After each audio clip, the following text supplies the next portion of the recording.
नमस्कार, जय महाराष्ट्र. मी डॉक्टर अनिल फळे. एकनाथ शिंदे यांनी आता रावण बदललेला आहे.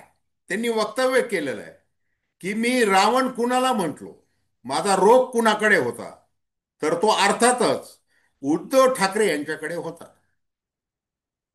शेतकऱ्याचा मुलगा मुख्यमंत्री झाल्यामुळं जी मळमळ सुरू झाली आहे उद्धव ठाकरेंच्या पोटामध्ये, ती काही थांबायला तयार नाही.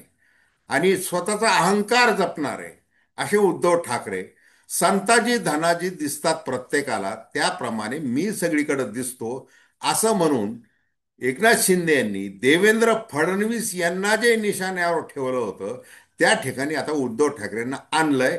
ते अर्थातच नाम मात्र खुलासा करण्यासाठी, दुसरं काहीही कारण नाही. 2019 मध्ये ज्यावेळेला मुख्यमंत्री होण्याची संधी आपल्याला आली होती, परंतु रश्मी ठाकरे आणि संजय राऊत यांनी शरद पवारांच्या माध्यमातून आपला कार्यक्रम कसा केला याच्या चर्चा एकनाथ शिंदे यांच्यासह सगळे नेते शिवसेनेचे करत असतात. आता काय झालेलं आहे? आता लोटस ऑपरेशनमुळं आपल्या ठाणे परिसरातील साम्राज्याला सुरुंग लावला जातोय, तो देवेंद्र फडणवीस आणि रवींद्र चव्हाण यांच्याकडून. मग ती तक्रार घेऊन दिल्लीला गेलेले एकनाथ शिंदे यांना उलट नाराज होऊन परतावं लागलं. त्यावेळेला अमित शहा यांनी बाकीचं जसं सांगितलं तसं एक महत्वाचं सांगितलं की तुम्ही तुमचा पक्ष सांभाळा, नगरसेवक पदाधिकारी सोडा, तुमचे मंत्री आणि आमदार जर फुटले देवेंद्र फडणवीस आणि रवींद्र चव्हाण यांच्या लोटस ऑपरेशनमुळे, तर करणार काय याचा विचार करा आणि कामाला लागा. शांत डोकं ठेवा, चेहरे बदला. आणि त्या संबंधी मग काय झालेलं आहे, एकनाथ शिंदे आता थोडस मागच्या वेळेला त्यांनी जी बॉडी लँग्वेज वगैरे दरेगा वगैरे ज्या चुका केल्या होत्या त्या चुका सुधारण्याचा प्रयत्न चालवलेला आहे. आणि त्या संबंधी आपण अतिशय थोडक्यामध्ये चर्चा करणार आहोत.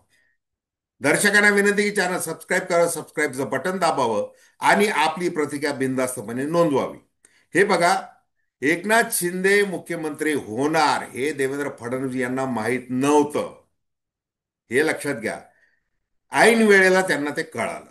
आता अमृता फडणवीस यांनी जुलैमध्ये, म्हणजे जुलै 2022 मध्ये, म्हणजे हे मुख्यमंत्री पदाची शपथ एकनाथ शिंदे यांना दिल्यानंतर जे वक्तव्य केलं होतं, ते काय वक्तव्य केलं होतं की देवेंद्रजींना माहिती होतं की ते मुख्यमंत्री होणार नाही, तरी देखील ते थांबले आणि त्यांना समाजसेवा करायची होती, पुढं जायचं होतं, पक्षाच्या सरकारच्या बाहेर राहून त्यांना नियंत्रण करायचं होतं वगैरे वगैरे असं सांगितलेलं होतं.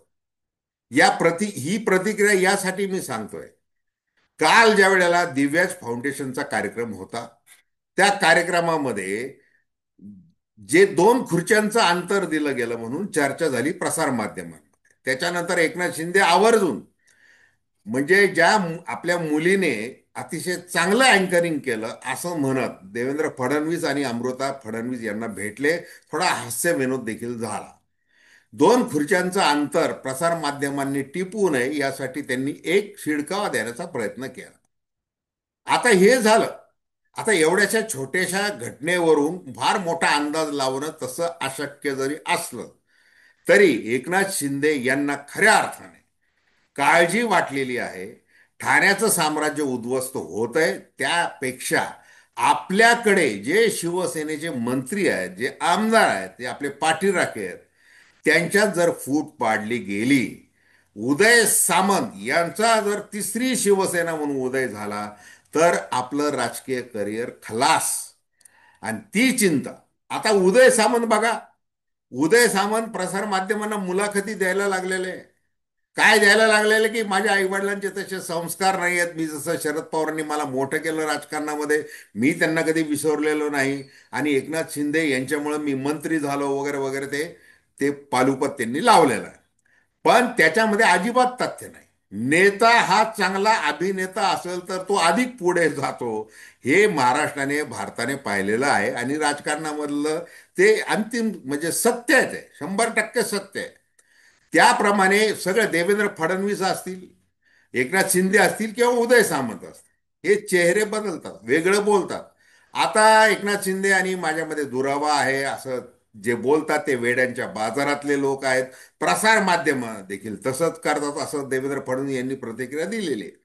प्रत्यक्षात त्यांचे जे कारनामे चालू आहेत ते जाहीरपणे चालू आहेत.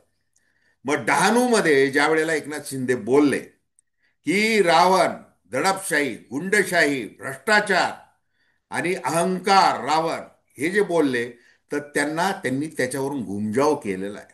त्याचं कारण काय? की दिल्लीतल्या एका सूत्राने सांगितलेलं आहे, ज्या बातम्या आलेल्या आहेत त्या सत्य आहेत की एकनाथ शिंदे नाराज झाले शहांच्या भेटीनंतर. परंतु त्यांना एक महत्वाचं जे सांगण्यात आलं की 21 जानेवारी 2026 रोजी सर्वोच्च न्यायालयाचा निकाल आहे. आणि आत्ता नव्याने जे सरन्यायाधीश झालेले सूर्यकांत हे ते निकाल देणार आहेत. ते खंडपीठ त्याचं ते निकाल देणार आहे. आणि वेळ पडली तर ते 2 दिवस म्हणजे 21 जानेवारी 22 जानेवारी तोपर्यंत ते खंडपीठ उठणार नाही अशा प्रकारचं जाहीर करण्यात आलेलं आहे खंडपीठाच्या वतीने. मग तिथं काय मुद्दे येणार आहेत? तिथं मुद्दा असा येणार आहे की निवडणूक आयोग, विधानसभेचा अध्यक्ष आणि राज्यपाल कोश्यारी यांनी जे काही शिवसेना नाव आणि पक्षचिन्ह धनुष्यबाण या संदर्भात एकनाथ शिंदे यांच्या बाजूने निकाल दिला, तशी परिस्थिती तयार केली, आपापले त्यांनी भूमिका पार पाडली एक संविधानिक अधिकार म्हणून.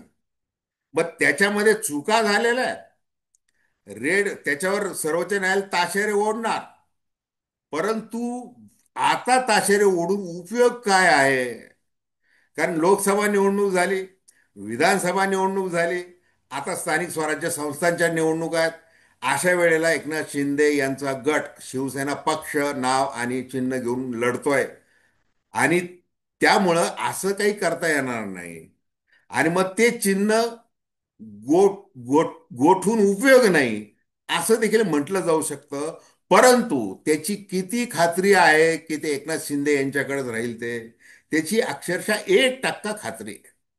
म्हणजे पक्षांतर बंदी कायद्याचं जे 10वं परिशिष्ट आहे त्यामध्ये म्हटल्याप्रमाणे हे शक्य होणार नाही असं कायदेतज्ञ बोलतात.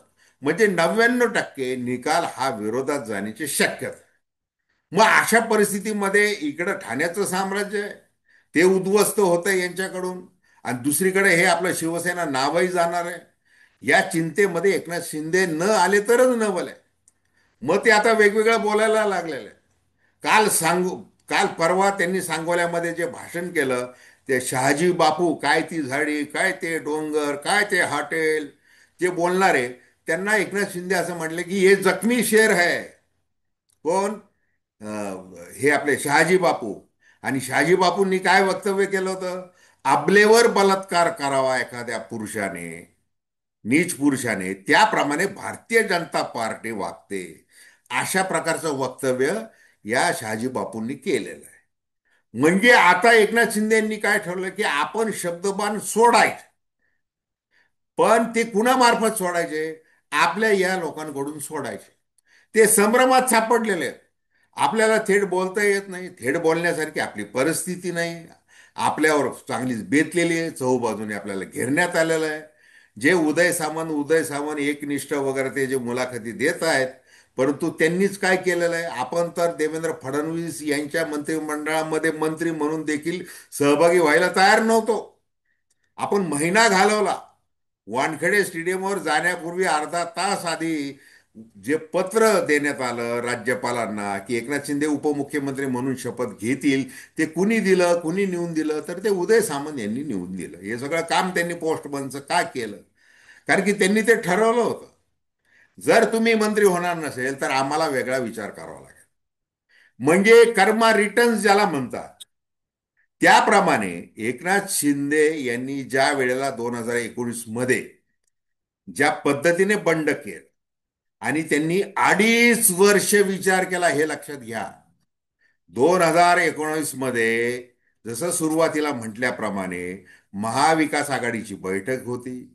त्याच्यामध्ये शरद पवार यांनी उद्धव ठाकरे यांचा हात पकडला आणि उंचावला की आता मुख्यमंत्री आपण यांना करायचं, यांना स्वीकारलं पाहिजे. मग त्यांनी खाजगीमध्ये बोलत असताना काय सांगितलं, हे जे वरिष्ठ मंत्री आहेत अजित पवार, छगन भुजबळ वगैरे, ते एकनाथ शिंदे यांच्या हाताखाली काम करण्यास म्हणजे तयार नाहीत वगैरे वगैरे, असं काहीतरी कारण सांगितलं. प्रत्यक्षात काय घडलं होतं? प्रत्यक्षात वेगळंच घडलेलं होतं. म्हणजे उद्धव ठाकरे यांनी मंत्रिपदाची शपथ घ्यावी हे मातोश्रीवर आधीच ठरलं होतं. त्यामुळे एकनाथ शिंदे यांचा पत्ता कट झाला होता. मग आज एकनाथ शिंदे जे म्हणत आहेत की शेतकऱ्याचा मुलगा, शेतकरी कुटुंबातला मुलगा हा मुख्यमंत्री होत असेल म्हणून तुमच्या पोटामध्ये मळमळ वगैरे, असं ते त्यासाठी ते वक्तव्य आहे. आता आता परिस्थिती थोडीशी वेगळी आहे. म्हणजे सुप्रीम कोर्टाचा निकाल, त्याचा अंदाज घेऊन जर आपण व्यवस्थित विचार केला तर आपल्याला पर्याय काय आहे, की आपण भारतीय जनता पार्टीमध्ये जाऊ शकतो. हा अमित शहानी दिलेला महामार्ग आहे. कारण अमित शहाना देवेंद्र फडणवीस यांची उंची कमी करायची आहे सगळ्या अर्थाने. मग त्यावेळेला एकनाथ शिंदे मराठा सरदार, आणि ज्यांनी मुख्यमंत्रीपद पाहिलेलं आहे, जो लोकप्रिय आहे, आपल्या बळावर त्याने मुख्यमंत्री लाडकी बहीण वगैरे याचा पूर्ण एनकॅश करून टाकलेलं आहे सगळं. आणि विकास पुरुष म्हणून ते पंतप्रधान नरेंद्र मोदी यांची नेहमी सदैव 24 तास आरती करत असतात. मोठमोठे प्रकल्प करण्यामध्ये त्यांचा हातखंडा आहे. MMRD, MSSRDC वगैरे ते सगळं करण्यामध्ये त्यांचा हातखंडा आहे. आणि असा विकास पुरुष जर भारतीय जनता पार्टीमध्ये आला तर त्याला मुख्यमंत्री करायला काय हरकत आहे, असं अमित शहा किंवा भारतीय जनता पार्टी उद्या म्हणू शकते. आणि तेच लक्षात घेऊन देवेंद्र फडणवीस यांनी आजच कार्यक्रम करायला सुरुवात केलेली आहे. आपण या चॅनलवर जो व्हिडिओ केलेला आहे की एकनाथ शिंदे यांना ते एक डील भोवले, तो व्हिडिओ अवश्य ऐका. देवेंद्र फडणवीस यांनी आधीपासूनच सगळी रचना केलेली आहे. मग त्यांनी कोणत्या योजना रद्द केल्या त्याच्यावर एक देखील आपण व्हिडिओ केलेला आहे, तो देखील अवश्य ऐका. आणि अशा सगळ्या परिस्थितीमध्ये आपल्याला आपल्याला आधी तिसरी शिवसेना अजून जन्माला घालायची नाहीये. आपल्याला सगळं सांभाळायचं आहे. सर्वोच्च न्यायालयाचा निकाल, त्याकडे आपल्याला लक्ष द्यायचं आहे. आणि दुसरं म्हणजे कितीही नाही म्हटलं, जरी उपमुख्यमंत्री पद असेल जे संविधानिक नसेल, अधिकार नसतील, आपल्या नगरविकास खात्याचे देखील अधिकार कमी केले गेलेले असतील, तरी आपल्याला उपमुख्यमंत्री म्हणून सत्तेत राहणं हे अतिशय आवश्यक आहे. आणि आपण सत्तेत न राहून करणार काय, त्याचा पर्याय काय पुढे, हा पर्याय दिसतच नसल्यामुळं एकनाथ शिंदे हे चांगल्या म्हणजे त्या अर्थाने राजकीय कात्रीमध्ये सापडले आहेत, इतकंच. तर धन्यवाद. हा व्हिडिओ आपल्याला आवडला असेल अवश्य शेअर करा, सबस्क्राईब करा आणि आपली प्रतिक्रिया बिनधास्तपणे नोंदवा. धन्यवाद.